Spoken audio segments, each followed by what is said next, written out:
Ian, welcome to the show, my friend. We finally got to link up. I'm excited to talk to you about Major League Soccer. How is it going? Thank you first and foremost for having me. It's great to actually just basically get together. For a long time this has been coming, and eventually having the chance to be able to speak with one another and have a great conversation about a league we love so much. Thank you for having me. I appreciate it. Yes, I'm glad that our mutual friend, Tactical Manager, was able to link us up, especially to talk about a league that I think we both care a lot about. And we're Mhm. going to talk about some interesting things about the league, and more specifically, how do we move this league forward? Now, Yep. obviously, you have played in this league. You played for RSL, and you played for the Timbers before they officially joined Major League Soccer. And then you Mhm. covered the team with New York City FC for several years, commentating on the games. So, just to start off right now, what is your opinion of like where the league is currently? Yeah, I mean, it's always a loaded question when someone asks you, where is Major League Soccer? Where does it stand in the universe of football worldwide? Listen, I'm a huge fan first and foremost. I have season tickets, obviously, to go watch games every week with my family. We enjoy watching the games. I tune in every week to watch games on television. And I'm a fan, first and foremost. I feel like the soccer is very good. It's of a high level. And it's only getting better. I mean, if I was to even compare it to what it was like when I played in it my first season, 2008, it's a completely different game now. A lot more younger players, a lot more money available, a lot better salaries for the younger players, and even the experienced players who are still playing in the league are getting paid a lot more money. I think people are being looked after a lot better. I think Major League Soccer is in a very healthy position right now to be one of the best leagues in world football, but there's still a long way to go for it to be compared to one of the best leagues in world football. What we have is a great product right now. It's getting better, which is only positive. And because of the short history that we have, we understand that this is just the beginning of something pretty special. And if financially it's well run and well organized and worldwide it is well recognized, then there's no reason why we can't continue to attract the best players. And I'm certainly noticing that a lot more younger players are coming to the league and wanting to play in our league. And that tells me that worldwide people respect Major League Soccer. People understand what Major League Soccer is and what platform it can provide for younger players. If you consider the age of the most talented youngsters coming to the league now from other countries, so foreign players, they're getting younger and younger. And that to me says that we're in a very good position right now. So I'm happy where Major League Soccer is. I think it's on the trajectory of going forward, but we still got a long way to go. Yeah, and I think one of the issues that a lot of fans have, including myself. Now, I'll preface this. This is the first time we've talked. I'm not a fan of any team. I just cover the league neutrally. I don't support any team. I just want to see the league grow. I Yep. think a lot of fans are a little impatient because they see, like what you just said, the potential this league has, and instead of taking it step by step, they're ready to just make the jump, right? So I think that it comes from impatience, and then obviously the 2026 World Cup is right around the corner, and people see that as a launch pad that could really elevate this league to a whole Mhm. nother level. And you mentioned something important. 10 years ago, 2014, not, I mean, it's really not that long ago when you think about it. There were players that would have never even answered the call that MLS would make to try to see if they were interested in coming. They would just completely laugh at it and say, I'm not going to MLS. I have a career. I'm not trying to kill my career. And then now there's a certain player that they can. More specifically, the South American, the young, talented South American. Mhm. Now, this is my issue, Ian, and I talked about this with one of my friends who's a huge MLS fan like me. Is the gap between 14 to 2019 was significant in growth. Yeah. I don't think the gap between 19 and 2024 is as drastic as the one was the prior 5 years. And Mhm. obviously, there's a lot of issues with the league that they could fix this, like the spending or maybe rules. It just feels like that the growth, and maybe you could blame it on the pandemic, but the growth that we were seeing, the trajectory from 14 to 19, it slowed down, I believe, from 19 to 2024.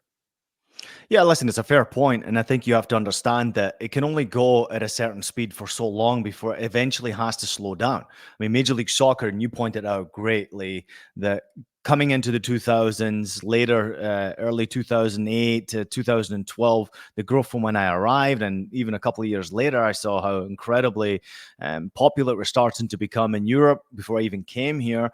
And then in 2014, you pointed out to 2018, more and more younger players were coming over from foreign countries. So I understand that there's a rapid rise in success for Major League Soccer, and it happened so quickly. But eventually, there was always going to be this lull before hopefully it takes off again. Now, Don Garber's got his work cut out to try and progress forward with Major League Soccer. And now, obviously, they're tied into a very big long-term deal with Apple on the television front. The games are being showed worldwide, which is wonderful. But money makes this league go round. And I don't recognize where there's a lot of money for every single team in Major League Soccer coming from these television deals over a 10-year period. So trying to understand where that money is going to come in over this 10 years, where's the growth going to be from when Apple started to the 10-year period it has in the contract, when you're locked into the same money for 10 years and the same eyeballs for 10 years and not necessarily having the opportunity to promote in regional networks like we previously used to do. For players in particular, though, going back to your point, I think that it has taken a growth. If you look at the salaries in particular, that's where I see the growth. In crazy times, it must have been worse when I was, before I even came to Major League Soccer.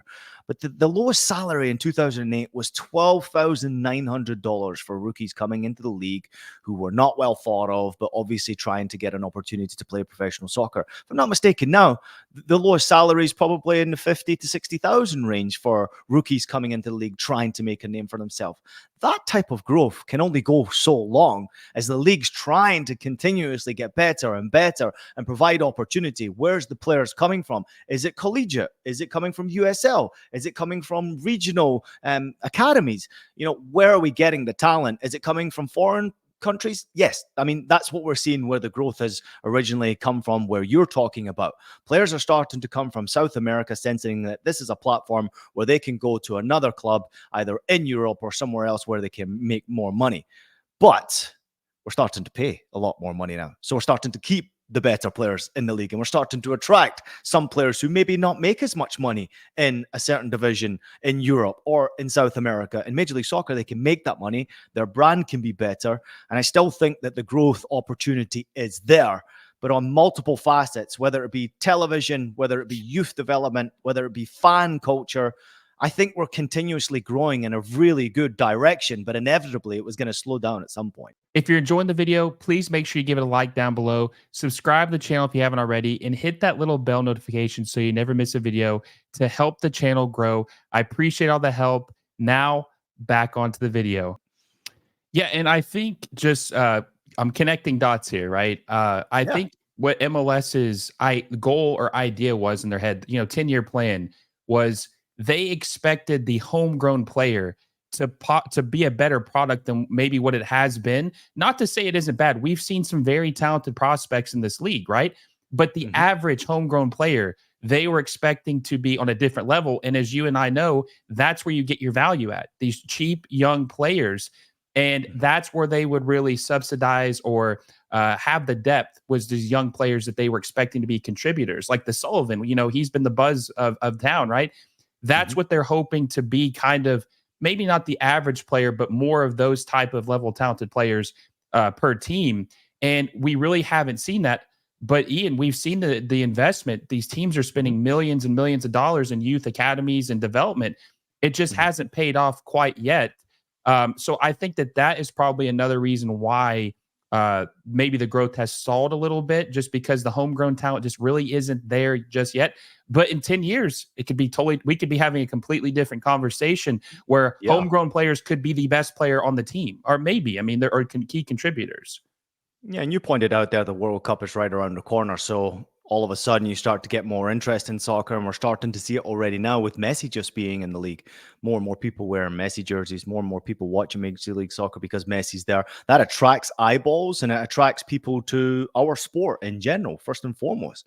Kids' youth soccer around the United States of America is insane. It's so well organized and so popular, but it's so expensive. And you rule out a certain category of player when it comes to price and how much it costs to actually get players to come and play. Now, of course, it doesn't matter whether you're in the United States or you're in Germany or in the UK. Players like Calvin Sullivan come around every 10 years if you're lucky. I mean, he's an outstanding player. He's an outstanding player. And I mean, potentially has the best ability to be maybe one of the best players we've ever created. That's the trajectory he's on right now. And those players are few and far between, but they are out there. And you're absolutely right. How do we find those gems? How do we get them from the streets to our academies, to our first teams, to stay in the league, to eventually be sold or to go on and play in the national team? I think that we just got to continuously keep our eye on the ball here and not forget the fact that the American player is still of great value and the American player is still out there as of straight, in my opinion, straight quality. We just got to continuously try to scout better, try to develop and get that pathway. I recognize it in the New York and Connecticut area where I live that it's expensive as hell for these young kids to go play. It's ridiculously expensive for young kids to go play. There's no way that families of talented young players who are kicking a soccer ball out in their street can afford to get 3 different kinds of kits, tracksuits, soccer balls, soccer shoes, and then all of a sudden you're spending money, thousands of dollars on a membership to play youth soccer. I can only compare it to my experience growing up. Obviously, I was born in San Diego, so I can see it from an American's perspective, but I grew up in the UK, hence why I understand playing soccer for free and the platform that it gave me to go to places like Manchester United, West Ham United. I mean, even my local teams, Falkirk and Livingston and Motherwell in Scotland, it was all free.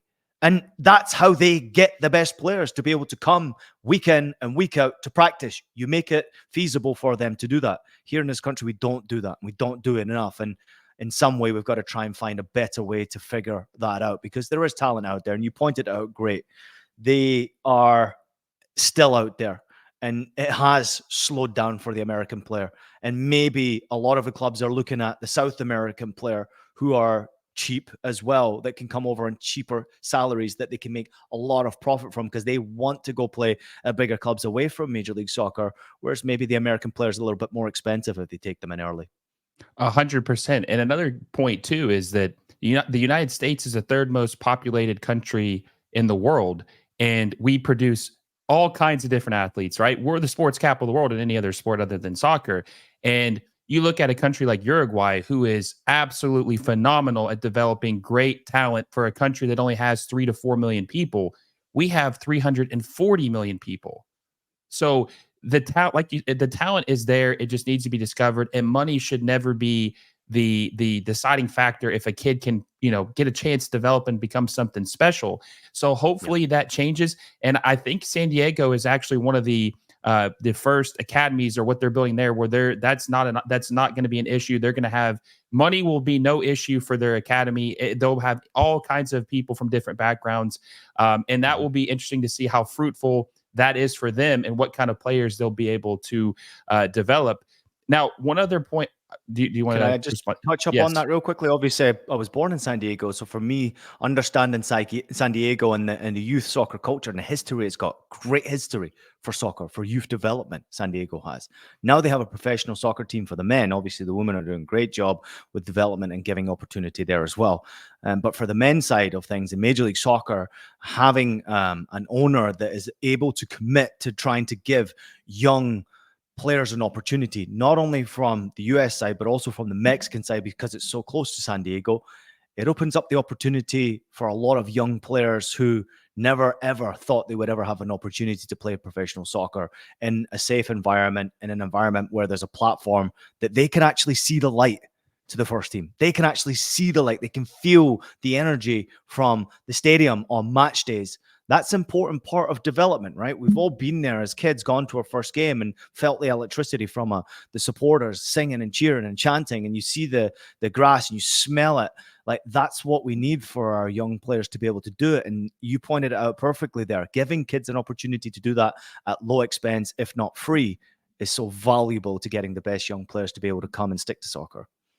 100%. And I think too, another, now this is kind of a different point, but also they need to try to outreach to these young soccer players to have more fan engagement with the teams, not just be all about, well, hey, listen, we can do it, but there's going to be a price package. Like that's how you build your fan base out. I've have a friend who coaches a soccer or a youth team, and he tried to contact the MLS club and said, hey, I've got 20 kids. They want to come to a game. They live in this area.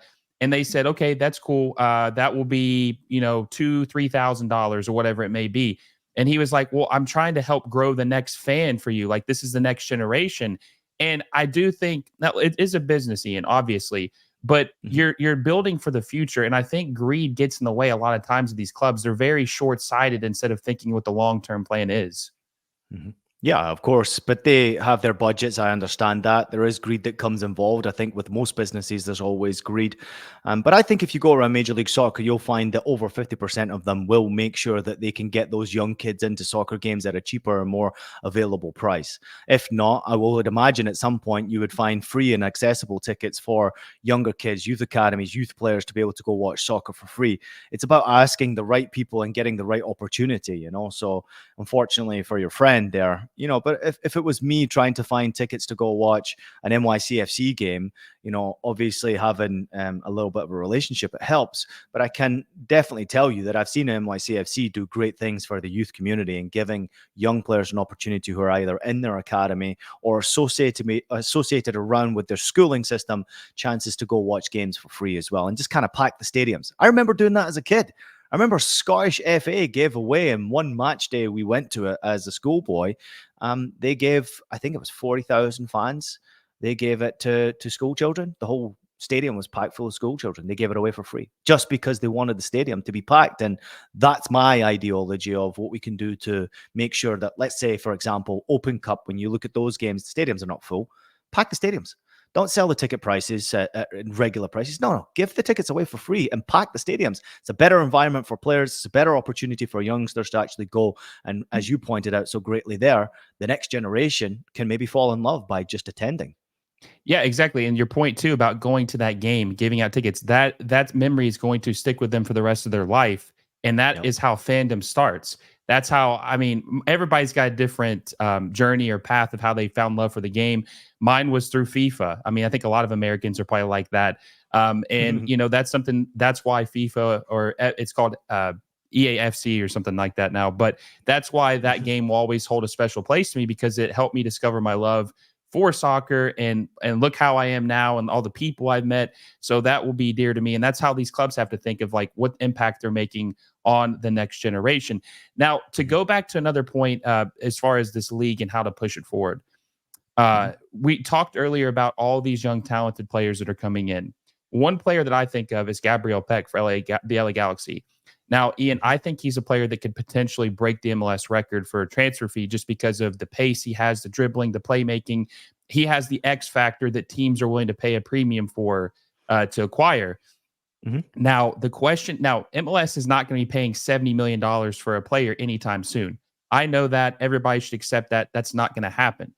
But why are we not seeing them maybe spend 10 million on 7 players or 7 million on 10 players? That's how you build depth. That's how you build a quality team. And I feel like that's more realistic in the near future, because that's not, 70 million, that's just how many clubs in the world are actually paying that, unless you're a Saudi team or a team competing to win the Champions League. But I think that the 7 to 10 million range is very fair. And I think that's obtainable. Yeah, we're starting to see Major League Soccer teams spend that type of money, though. Was it Cucho who was similar to that, obviously, with the price that the Columbus Crew paid for him to come over? I think if the player's there and the player's accessible and available and wants to come to Major League Soccer in their prime, it makes sense for MLS teams to make that move. I think we're starting to understand that there's a great deal of value to winning. There's a great deal of value to competing in, obviously, CONCACAF competition, where you could eventually go on and compete in the World Club Championships or World Club Cup, whatever it is called now. I think it gives you an opportunity to recognize there's money available if you're winning more. Whereas previously, it wasn't necessarily easy to see that. And why would you spend that type of money where players were not the easiest to be able to attract to the league? And you pointed out perfectly, it's changed now, where there are younger players who are in their prime playing at, let's say not biggest names, lesser known clubs who are actually wanting to come and play in Major League Soccer because, one, you have a lifestyle in the USA which is second to none. You get to travel and see the whole country, which is outstanding. You're playing in the best stadiums that the US has to offer.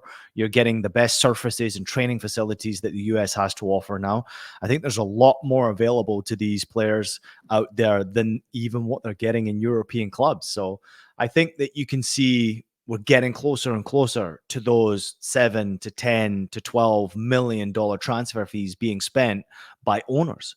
And the owners who are in the league right now are fantastic. There's big names in there, and there are obviously owners who have very deep pockets that want success.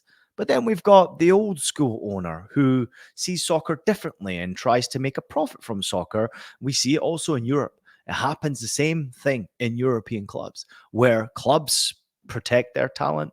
They don't spend a lot of money. I can tell you my club, FC St. Pauli in Germany, they don't spend a lot of money. They sell players.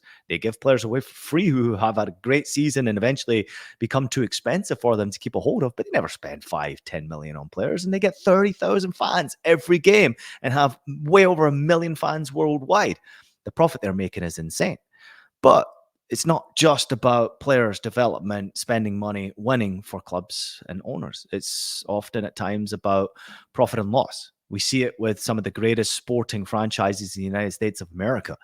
I mean, you could look at the Dallas Cowboys, for example, obviously make a ton of money, but they don't necessarily spend the most money every single season, and they certainly don't have the best team every single season. And I think MLS clubs, obviously, they have a great deal of experience now when it comes to ownership. And it's almost as if I'm recognizing that there's soccer fans in amongst the ownership groups now. And we're starting to sense the fact that they want to win. They don't want to just compete. They don't just be in the league. They want to win. So I think you're not far away from seeing more and more money being spent. And if it is, like you said, 2-3 million on 5 or 6 different players, then I'm okay with that too. Spending the money wisely to make sure that your product is better. First and foremost, that you can pack a stadium. That's the most important part to me. If you can pack a stadium and you can get the team playing entertaining football and everyone's on a similar level, everyone's enjoying themselves, eventually you'll find a way to win games. But if you're trying to buy success, like let's take Inter Miami, for example, they've obviously spent a lot of money and brought in the world's greatest ever player in Lionel Messi, and you sprinkled the talent around him with a Luis Suarez, who at one point was the best striker in the world. And then you've got Sergio Busquets, who's one of the best midfielders ever to play in our game. And then Jordi Alba on the left-hand side, who's one of the best left backs ever to play on that side of a field. But then you've got players around them that are not earning anywhere near enough in salary and certainly are not competitive enough to be able to be year in, year out one of the best teams in Major League Soccer. I watched them this past weekend in New York, and they were nowhere near good enough. And you couldn't compare them to a team like Columbus Crew. And if you look at the way Columbus has been put together, they've got a proper team, chemistry, every single player's on a similar level. If you look at the salaries, not too far away from one another, so there's a lot of respect in that locker room. You can't compare the two franchises, just going in different directions. Well, first off, I'll say you just hurt a lot of Ronaldo fans' feelings with you proclaiming that Messi's the best player of all time. But I agree with you. But these guys are going to be in shambles. But yeah, no, I agree with you completely. I think that this is like a simple step forward. And I know that you probably would agree with this. The rules are very complicated. I mean, you can try to know them as well as you can, but even when you think you know them, MLS comes around and says, hey, actually, that's not correct. You know, that's not how it is. And Ian, I think that one of the simple rules that they could change is that they could just maybe take off the transfer fee being a designation of a DP. We have seen in this league numerous times that there is a player whose fee would make them a DP, but their salary would be in that tammable, gammable price range. And if you just change a little thing like that, this could change the league overnight, because you're getting players, these players that are making, these TAM players that are making between 700K and 1.5 mil, who would be DPs, are now just TAM players. And you got 5 or 6 of those guys on one roster. Something just like that. Or another thing like Atlanta United this offseason.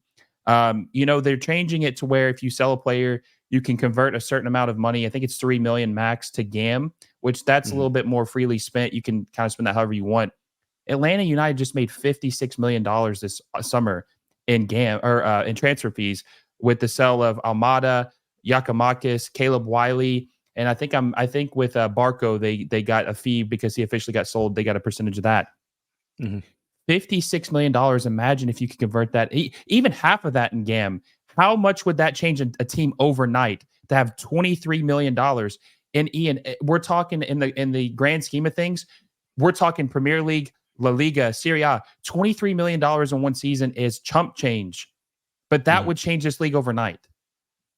Yeah, I mean, there's a lot of rules and regulations that we're simply trying to understand, and we will always never understand fully exactly what they mean and how they work. I think Major League Soccer are doing a great job of keeping it within the ranks of exploding into another category of financial disaster, which could potentially happen if you don't spend the money wisely. We're seeing it around the world of football right now. Of course, I look to Manchester City because I know the club pretty well. They spend a lot of money. They have a lot of money, but they are being told to restrict themselves, obviously, with financial fair play and rules and regulations that are being thrown at them. Our league has similar rules and regulations of a smaller stature, as you pointed out there with the numbers. But I think it's put in place for a reason. And I understand that Don Garber's got a very difficult job and his team to be able to make sure that the league is sustainable first and foremost. The league is healthy and growing in the right direction, making sure that club owners don't overinvest and overindulge and maybe make it less competitive of a league where obviously we want to see a competitive league from start to finish. But I do think that there can be certain rule changes. I 100% agree with you that would benefit the product on the field. I mean, Atlanta United, you point out there, great example. Garth Lagerway's got his work cut out when you sell that much talent. And you bring in a hell of a lot of money, which is absolutely wonderful.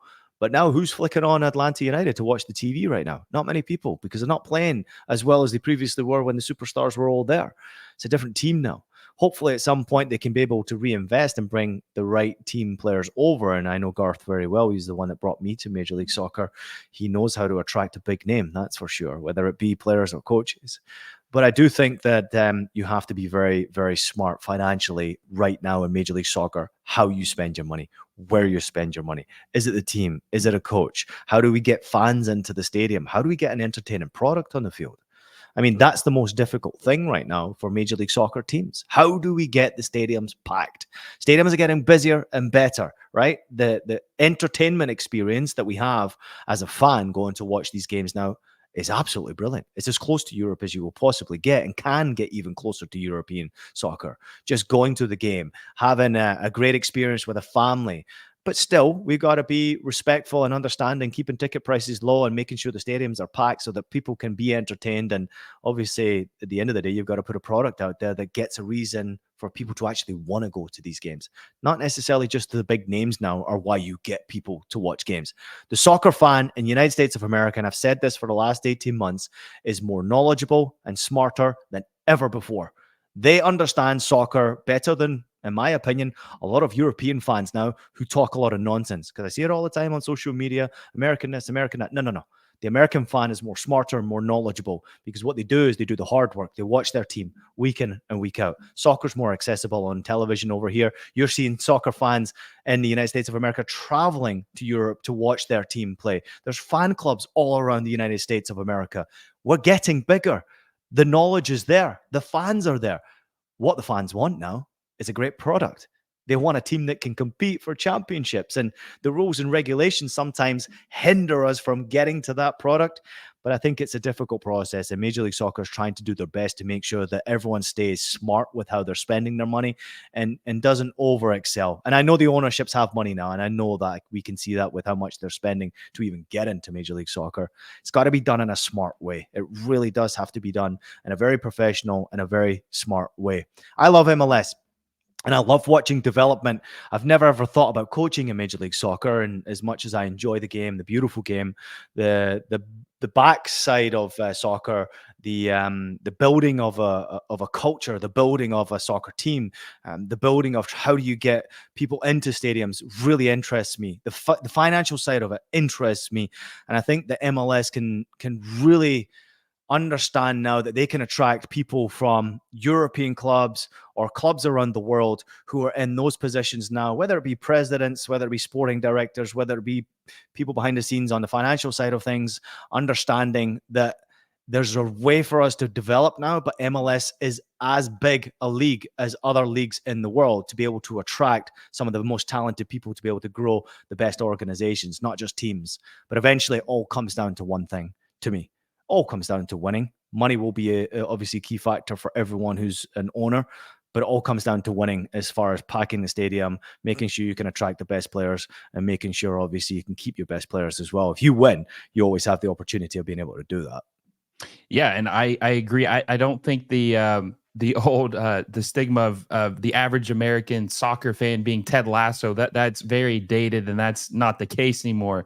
Like you said, very educated fans all around the entire country, fan clubs, and my next point I want to get into is what you think the potential of the league is realistically in the time frame. But before I say that, I want to say this: if we had a magic wand and we just all the regulations and everything were just gone, it was so so MLS had the same exact rules as the EPL. Build it how you want. Obviously, financial fair play have to a certain degree, but would Inter Miami, LAFC, LA Galaxy probably not be top 30 clubs in the world just because the ambitions of owners they have? Jorge Mas out of Miami, the players that would come to Miami to play with Messi. Neymar probably would have never went to Saudi Arabia if he had the opportunity to go join Messi in Miami. The draw of the team is not the issue anymore. Would these not be teams that could attract these players and instantly? Like I firmly believe at least Inter Miami would be a top 30 team in the world within a year if there were no regulations. And so that just shows us the potential is there. People will come. I mean, obviously we'll talk about the process, but that was a question that people maybe thought 10 years ago that MLS would never have a club that could even have that potential. Even LA Galaxy and all their success in their dynasty. I don't know if 10 years ago people would say, yeah, that could be a top 25 club in the world one day. Mm-hmm. Yeah, but we're still a league that's trying to gain the respect of players that we can bring over here, right? Bringing Lionel Messi over here helps. If we brought Lionel Messi over 5 years ago, would it have been possible? Probably not. He was at a different stage in his career. Getting him at this stage in his career is a perfect timing. He would have either gone to Saudi Arabia or to the United States of America, and he chose to come to Major League Soccer. And for us as fans, it's great. And for the leagues, it's brilliant. And for the teams, it's brilliant because they get to sell more tickets and we get more eyeballs on the league and be able to grow our league more as well. But I do think that there is room for improvement as far as league stature goes. It's not the Bundesliga yet. It's not the Premier League. It's not La Liga. It's not Serie A. You don't get there in the short period of time that Major League Soccer has existed. That takes a long time to be able to gain the respect, to be able to bring the best people over into our league. It's still going to take time. I know and I understand. You talked about Inter Miami and being able to spend as much money as they possibly could and competing to be one of the top 30 teams in world football. No, I don't agree with you because you've got, yes, Lionel Messi now. You've got Luis Suarez now. You've got obviously Alba and Busquets now. But they've already had their careers. Would Inter Miami be able to attract if they were going to spend as much as, let's say Manchester City? Would they be able to attract the best players? No, because Manchester City offers Champions League, Manchester City offers Premier League, Manchester City offers history. And that's what we don't have with our franchises in our league right now. And that only comes within time. But we're recognizing as the decades go by, we're getting closer and closer and closer to exactly where you just said they could be, competing with the top 20, 30 clubs in world football. I think history is so valuable. Having just an amazing history, having just an amazing respect around the world of football, that is something that takes time. And those leagues have it that we just simply don't have just yet. But as you pointed out, and I've been saying this already, it's getting more and more respect. More players want to come here. More coaches want to come here. More people behind the scenes who are willing to build football clubs and build leagues want to come here. And that's because the respect is growing and growing and growing. And because we have Messi now, and because we have obviously the great names who are playing in our league, not even go as far as to say Cucho Hernandez, who's playing in at Columbus right now. That type of a move at his age caught eyeballs for a lot of people who were playing in the Premier League thinking, wait, what? He's going to Major League Soccer at his age? Now that brings attention because a lot of people who are in a similar category of player of him, similar category of club, are looking at him and saying, all right, can make a bit of money over there, can do wonders for your brand, and I can actually enjoy my life. I like that. I actually love that. But history is something you can't compete with. And it doesn't come at any price, history. It only comes with time. It builds. Yes, you have to build it. That's people. Yeah. That is one of the criticisms the MLS has. There is no history, but that's because it's currently being built. And Yes. Cucho Hernandez, one of the most impressive points about his signing is not only that he came to Major League Soccer from the Premier League at 23 years old. It's about the team he went to. He went to Columbus, Ohio. He didn't go to Los Angeles. He didn't go to Miami. He didn't go to Chicago. He didn't go to New York City. He went to Columbus, which is a very well-ran team. And even before Nancy, they were pretty decent. Not as good, obviously, but he chose to go to a small market team in Ohio instead of to one of the big markets at 23 years old. And he was obviously playing for Watford before he came over. Now, my question for you next, Ian, is the potential of the league, right? It's a very broad question. We don't know. If we did, we'd be making a lot more money doing something else if we had all the answers, right? But realistically, in your opinion, though, what is the potential of this league? What is a time frame of where you think we can reach? Okay, in 10 years, do you think, man, this is one of the best leagues, or is it further down the road than that? Because we've talked about the acceleration before of 2014 to now, and it looks a whole lot different than it did a decade ago. And then obviously 2026 is right around the corner, and there's going to be all these new fans who are going to be watching soccer for the first time, going to a game, seeing national team players play, going and seeing Vinny Jr. or Mbappe or Messi or Pulisic in person that they had no idea who these people were. And then they're going to say, hey, wait a second, that's a national team, because some people don't understand the difference, new fans. Wait, so do we have a league locally? Oh, New York City FC. Who are they? Where they play? Where can I watch them? So and that's just such a great opportunity. What do you think the potential is realistically, and what is your time frame? I mean, it is a difficult question because we obviously don't know where the league's going. I would love to understand the financials more, with every single club and with Major League Soccer, with their television deal, with their marketing deals. Would I love to understand what the vision is from Don Garber for the next 10 years? I would love to have a conversation. I'd love to sit and have a pint with Don Garber and his staff and just basically have a conversation as to where he sees the league in the next 10 years. Will he even be there is obviously the question, but whoever comes in next will be very important to the development of where we're going in the next decade or two. I think that the league is going in such a positive direction right now because of the quality of the players that we can attract, because of the coaches that we can keep in the league and obviously attract to the league. Of course, we need to do better. There's a lot of vacancies right now in Major League Soccer that need to be filled. And how do we fill them with the best managers? Obviously, the scheduling's interesting because we play at a different schedule from other teams around world football. So there's room for development on that front as well. But the infrastructure is great. The stadiums are incredible. The training facilities, phenomenal. I mean, we're investing so much money into our game now to make sure that the product is great for the players and the experience that the players can have is great. So therefore, I'm feeling we're able to attract some of the best players now of a certain level in European football. But how do we get to the level where we were previously talking, where you can be top 50 club in the world? Maybe we can sneak a few MLS clubs in there that can say, hey, you know what? I want to go to, an Aston Villa, or I want to go to a Werder Bremen.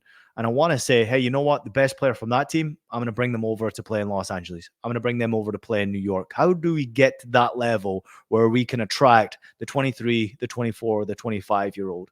It's only through competition. Major League Soccer needs to be incredibly competitive.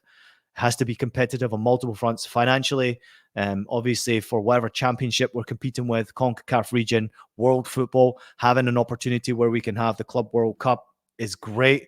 More teams involved from Major League Soccer would really help Club World Cup because then you have opportunity to play against the world's best teams on the biggest stage. Hopefully next year we'll be able to see that.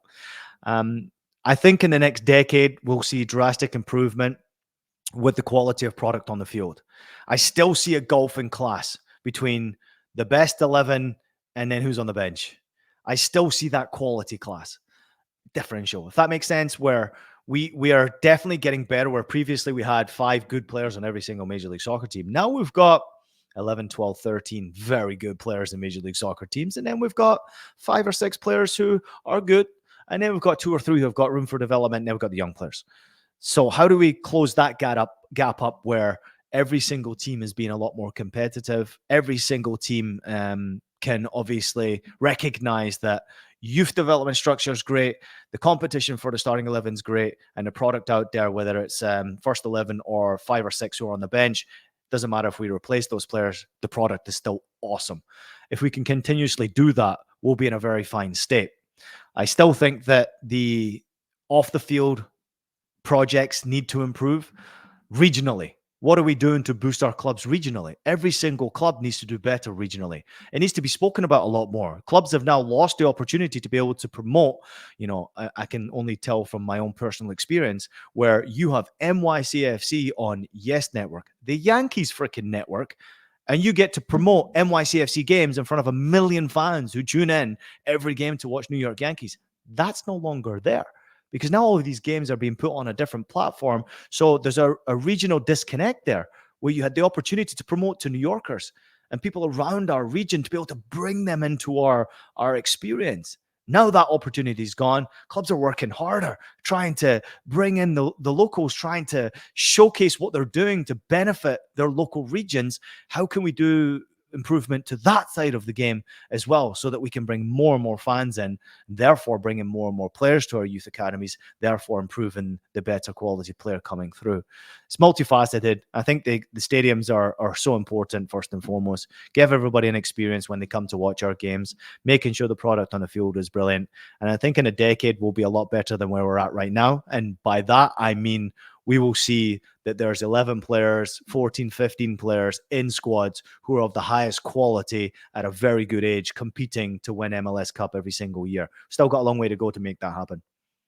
Yeah, and I would say currently the MLS is outside of the top 10 quality leagues in the world. I would personally have it probably within that 13 to 15 range is quality.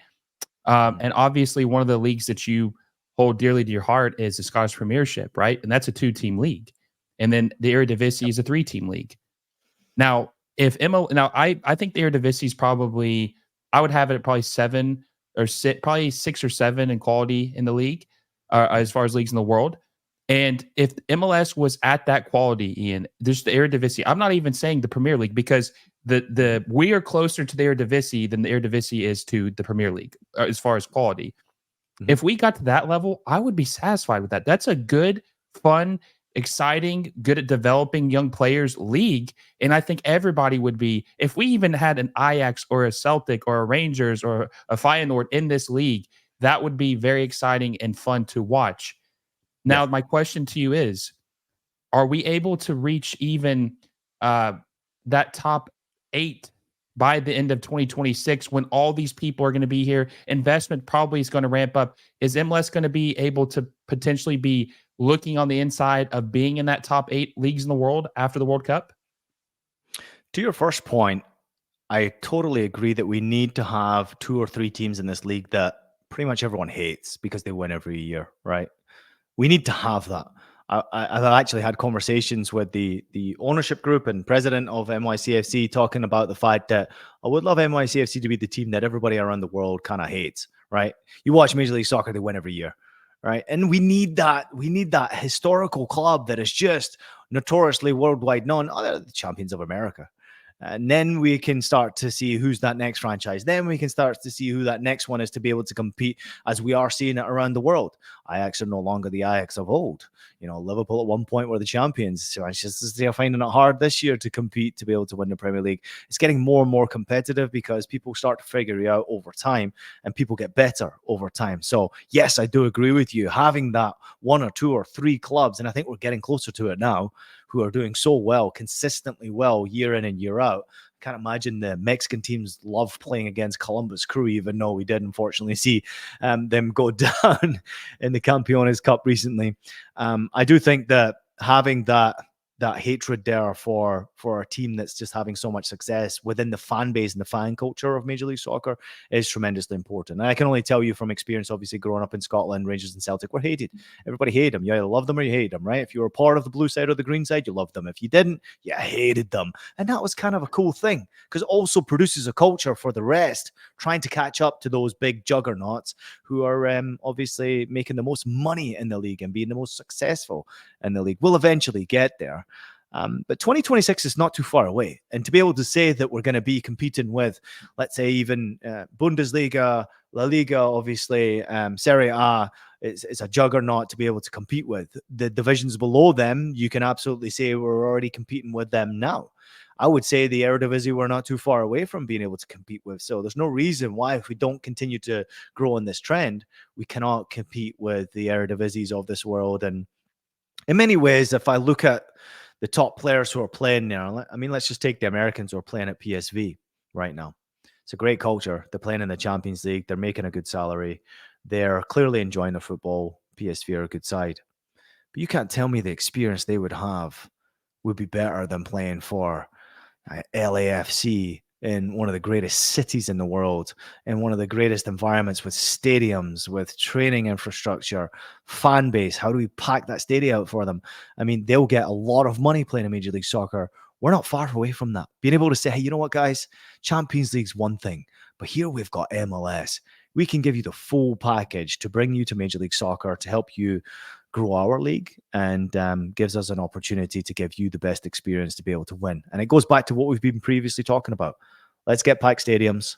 Let's get competitive level up. Let's make sure that we can show them a real opportunity that LAFC and Columbus Crew and NYCFC and the best teams, Philadelphia Union, Seattle Sounders, all these great historic teams already in Major League Soccer, that they can give an experience to the best players, best American players, and their friends who are playing for different nationalities around the world to come over and play. We're not far away from that. And actually, if you look at some of the smaller markets, being able to pick players in Real Salt Lake, they brought a player over from Copenhagen. The guy gave up Champions League to come and play for Real Salt Lake. I mean, that's the step in the development in the right direction. We're not far away from getting that better quality player, offering them a better experience, maybe a bit more money, but a great lifestyle and an opportunity to compete in front of packed stadiums. If we make that happen, this is going to go through the roof. Financially, we've got to protect it. And that's obviously the jobs of the higher up and the people who are owning these clubs. But I do believe that we're not far away. And I mean, the fan culture now in Major League Soccer is just awesome. I'll go back to it, and I know I'm rambling on a little bit here with this answer, but it's passionate for me. You know, I love the league so much. I want to see it develop. I love the fact that I recently had a discussion with Apple. Obviously, they took over the deal to bring Major League Soccer into their ranks and put it on the TV, on Apple TV, which is awesome. And they're doing a great job. MLS Season Pass, it's excellent. But I could never see myself going and calling games for New York Red Bulls and Philadelphia Union. Their fans hated me. And that to me was development in our league. You saw an announcer from the other team, and it was always great. I always remember it meant so much to me when Philadelphia Union fans came to Yankee Stadium and we had a broadcast on Yes Network, and the Philadelphia Union fans were screaming abuse at me and singing, chanting songs to me, and I was in the booth, broadcast booth. To me, that was development in our league. We're going in the right direction, because just because I'm associated with NYCFC, who was, of course, a champion at that time, and the rivalries that we created with Philadelphia and the New York Red Bulls, that's history. That's us moving in the right direction. Remember we were talking about it? The hatred. We've got to have people, figures, clubs, players, coaches that we just dislike because they're associated with that club. And to me, that's a step in the right direction. That's just a personal experience I'm sharing with you.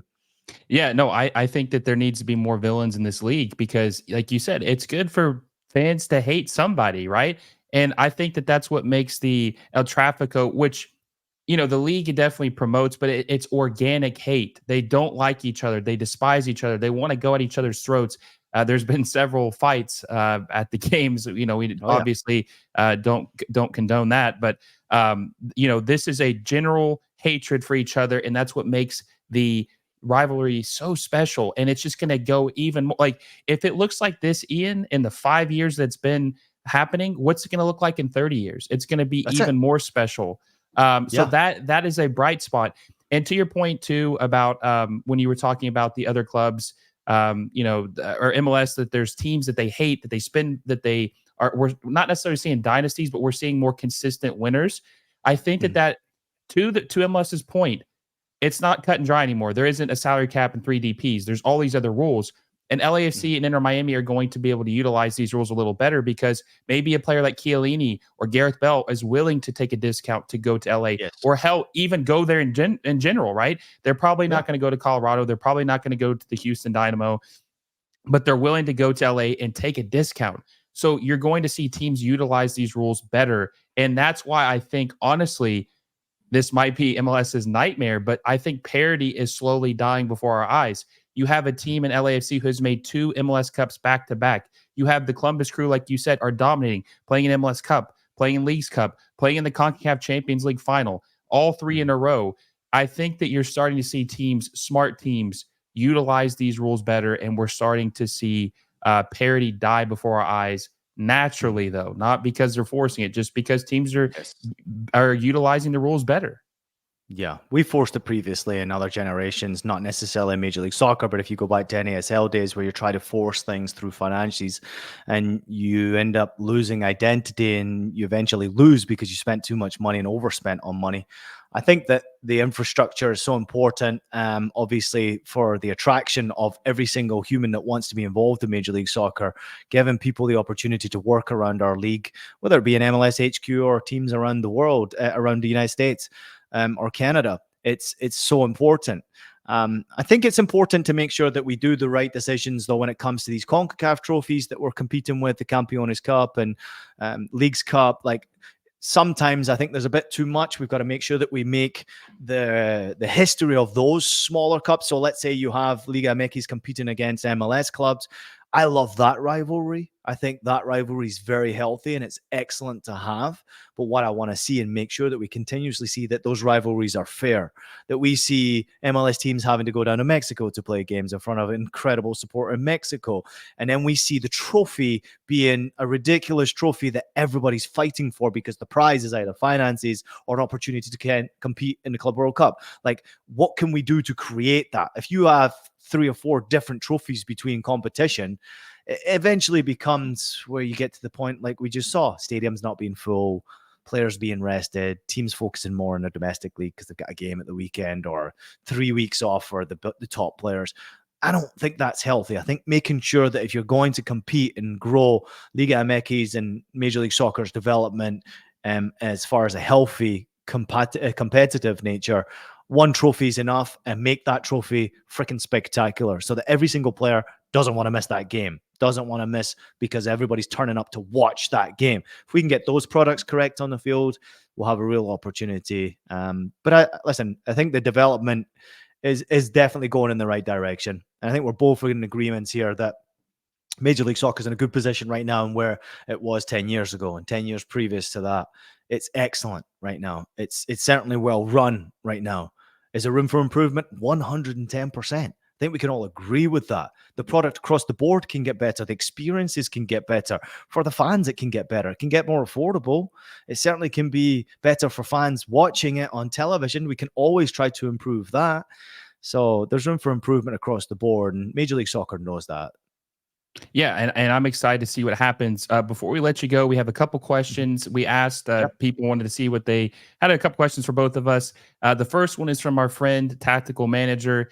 His question is: has the 2024 Leagues Cup done more harm than good for Major League Soccer? Well, I pretty much just answered that one right there with too many different competitive tournaments with CONCACAF teams and Liga MX against MLS. Yeah. I think that having 1 trophy would be enough. Making sure it's fair for teams in Major League Soccer traveling to Mexico. I can only imagine that experience would be awesome. Playing in front of packed stadiums, Mexican fans are brilliant, they're passionate. How do we make sure that our stadiums are packed? How do we make sure that there's a bigger status for these competitions? I don't know how we get there. But I think right now, if I'm looking at it, once you get to the closing stages, it's always awesome to watch. Messi obviously brought attention drastically to the Leagues Cup. But I do think that we can make it more fair and we can make it better. Right now, it's not helping Major League Soccer. Right now, it's kind of in the way, I would say. But I do love the idea. I do think that it can be better. I do think we can perfect it better, make it fairer, make it more privileged, make it a more valuable competition, and just have one of them. We don't need multiple competitions between, CONCACAF nations or Liga MX and MLS. We just simply don't need more than one. Because if we can get one and perfect it, then maybe we strike gold. 100%. And I'll say real quick before we move to the next question, I think when you have a tournament like that every year, it takes a specialty out of it, just like the World Cup. We love it. It's the best thing ever. You have it every year. It doesn't have as much meaning as it does every 4 years. And like Yeah. you said, let's do something different. Let's change it up. Let's go to Mexico. Let's have the Liga MX fans who say, yes, you're supposed to win. It's all home. Let's change the narrative. Let's see what happens. Just to at least try it, right? What do you have to lose? Yeah. You Yeah. don't have 100%. anything to lose. This is the experimental phase where you can try it out. We have a question from Queen's dad. He says, Ian, what's your thoughts on the New York City FC logo? I think it's a downgrade. The current one is more iconic, in my opinion. Well, it's iconic because it's the one that you've lifted a trophy with, and you've put a star above that badge on your shirt and represented that badge for a few years since you won the championship. So therefore, it is iconic, and it will remain legendary because of that. But I do think development is always important, making sure you continuously move in the right direction. I understand why they would want to. They're moving into a new stadium, so I'd understand why they would want to do it now, so that everything in that new stadium has the new logo. It's a little sharper. It's not a drastic change. For me, I think it's cool. I'm okay with it. I love traditional. I think the traditional logo was awesome. All they've done is they've just made it edgier. It's just a little sharper and a little bit cooler. And again, I go back to it. I think branding wise, putting it on the stadium, putting it on merchandise, putting it everywhere you can with this new stadium, it makes sense. And it's not a drastic change enough for me to say, this is ridiculous. Why did we do this? I'm okay with it. I actually respect it a lot because there's a lot coming in the future. And we've been talking all show about where are we going to be in 5 years' time. To see NYCFC in their own soccer-specific stadium in New York is absolutely insane. And to have a logo that will be there for a very long time, that is crisp, that is sharp, that is similar to what we saw the team win a championship with, I'm okay with it. I think it's fine. So a couple of these questions we've kind of addressed earlier in the podcast. So I'm going to be specific about which ones I ask. You got a lot of New York City FC questions, obviously. It looks like Maniac Monkey says, ask Ian if he believes that Cushing is the right fit for New York City in the future. Yeah, it's again a loaded question because, City Football Group is so used to winning, and City Football Group demands winning. It demands a winning culture. I think Nick has been handed a very difficult task with some of the key pieces to the puzzle being taken away from him. Anytime you take a Tati Castellanos and an informed Maxi Morales out of the team, you're always going to lose a big piece of the puzzle. There's multiple other players who have left the club. Obviously, we've seen one more recently go on and have success inside Major League Soccer in Malte Amundsen. He went to Columbus and, having tremendous success there. He's been so much better. I just think that it's a difficult task for Nick. I like him as a coach. I think he's a great human, first and foremost. I've watched his coaching style, the way he communicates. It's outstanding. Very, very good. I can see why he's been so well thought of within the City Football Group. But again, I go back to you only have a certain period of time as a head coach to win, to succeed when you're in a club like New York City, because demand is so high. This is not your average small market Major League Soccer team here that's just competing and hoping one day they can win an MLS Cup. No. This is NYCFC, who were champions a few years ago, that want to be champions now. How do you get there? And I think Nick has to hold some responsibility for the fact that they haven't had that success. However, it's been a difficult task for him. So I like the fact that they've given him this season. I don't like the fact that the season's not finishing on a positive front, going out of the regular season into the playoffs. He is definitely on a hot seat right now. I want to see Nick win. I want to see Nick be successful because I know he's got the ability to take this football club into the right direction and potentially be that team that is dominating Major League Soccer. He's that good. So I do think he is the right man. Does he have the pieces of the puzzle? No. We don't have a killer striker. Our midfield is okay. It's not playing great.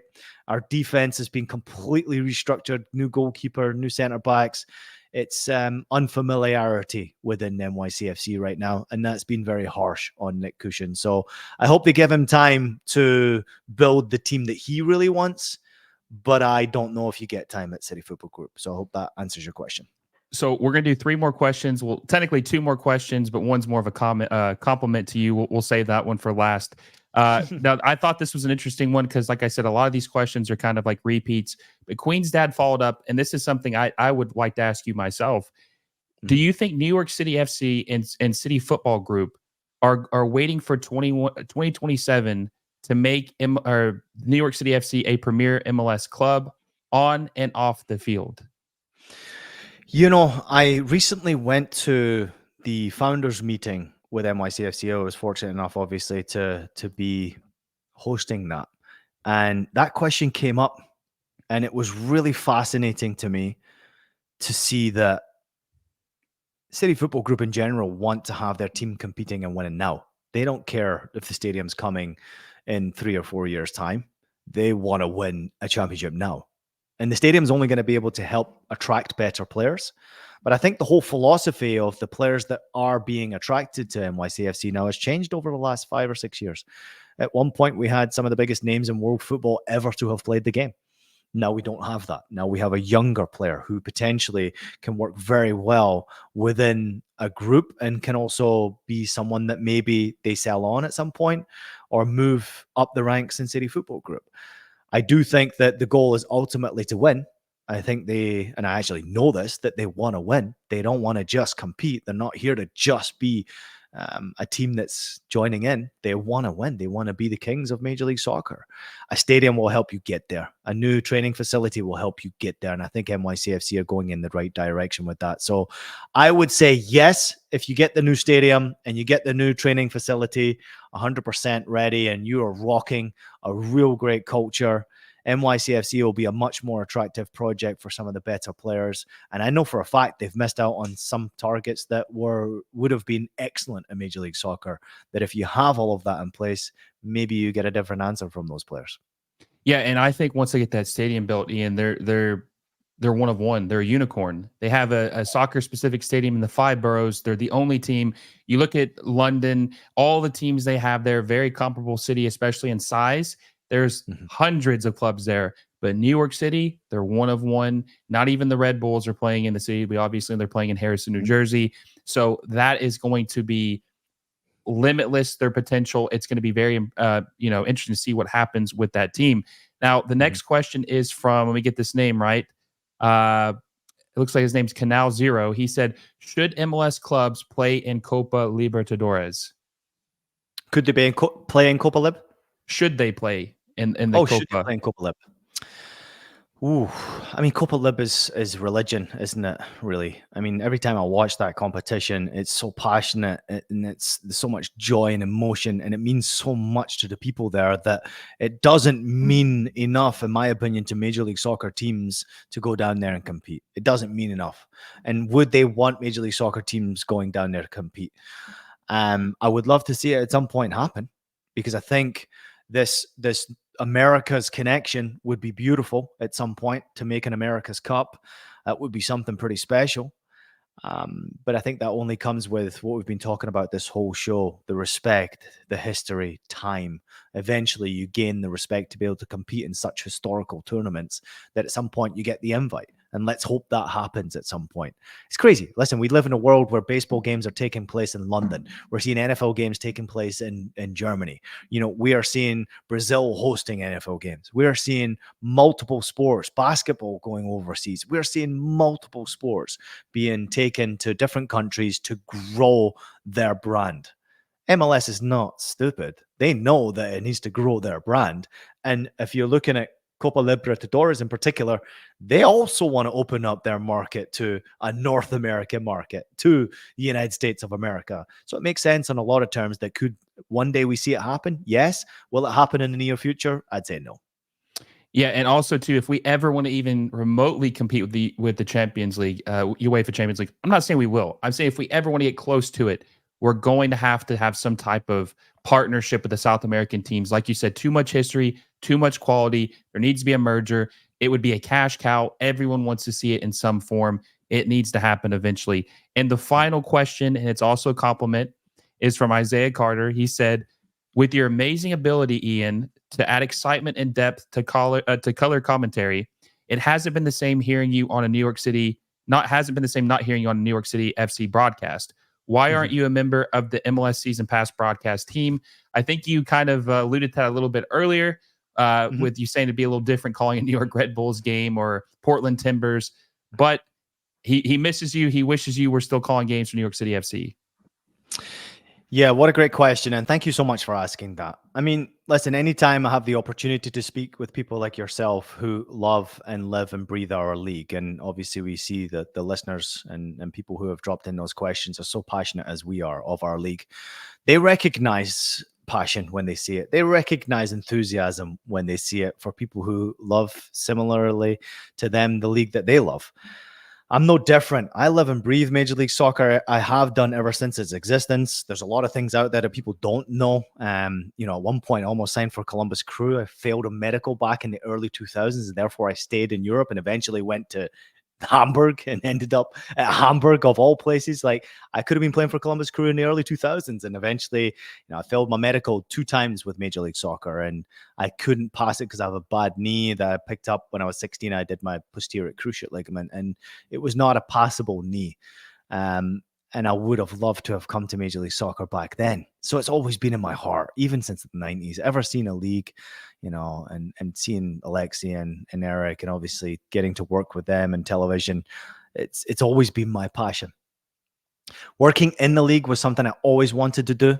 And getting the opportunity with NYCFC and Yes Network was something so special to me. And it happened at the right time in my life. I was just moving from beIN Sports to Fox Sports. And then I was commuting from Los Angeles all the way to New York to do those games.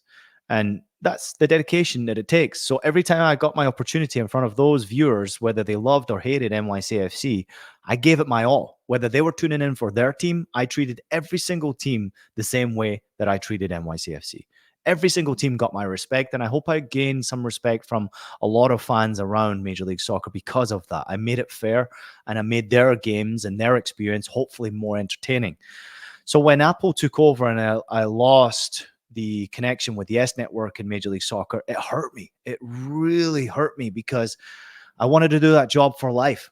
I wanted it to be an iconic job that I had for the rest of my life. I never would have let it go. And then when Apple came in and the structure was something different, it was interesting to me, and it was a difficult time. I was at CBS for a period of time. I was very happy there. I was creating shows around the betting space, which of course I still do now and love. Listen, I'm not going to say that I didn't get an offer. I got a very nice offer, but I just couldn't see myself again going to call teams that didn't want to hear me as a broadcaster. I don't want to be away from Joe Tollison. I had been working with him for 7 years. To then take that away and go work with another partner, which I was told would happen game for game. You're working with different people. For me, it's about creating chemistry. It's about creating an experience, and consistency does that. And I didn't see that it was the right fit for me at the time. And I was still trying to figure out what it was going to be. So the studio was an option, but eventually it turned out not to be the right decision because I was involved in the betting space, and Major League Soccer and Apple doesn't allow anyone to be involved in the betting space and work on their product. So therefore, it didn't work out. But doesn't mean to say it won't work out in the future at some point. I am no longer affiliated with a sports book, so therefore I can work within Major League Soccer and can work with Apple again. But it's just right now it's timing. I'm loving everything I'm doing with CBS Sports and the Golazo Network. I'm very busy. I got 3 kids, and life is very good for me right now. But again, I keep going back to it.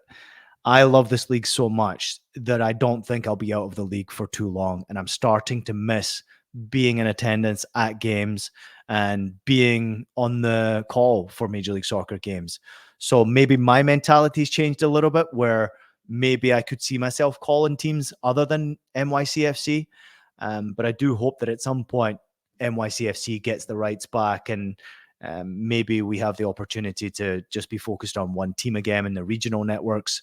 But if not, then I'm certainly open to options coming up in the future. However, it's just unfortunate. Timing didn't work out, other opportunities, and it just eventually didn't turn out to be the best decision for me to make to go into that direction. And I'm happy with my decision, actually. I think MLS is doing a good job. Can they do better? 110% they can do better. I think they know they can do better across the board. But I'm proud of a lot of people who jumped on board with Apple and MLS and have given everything they possibly could to make that product as good as it can be.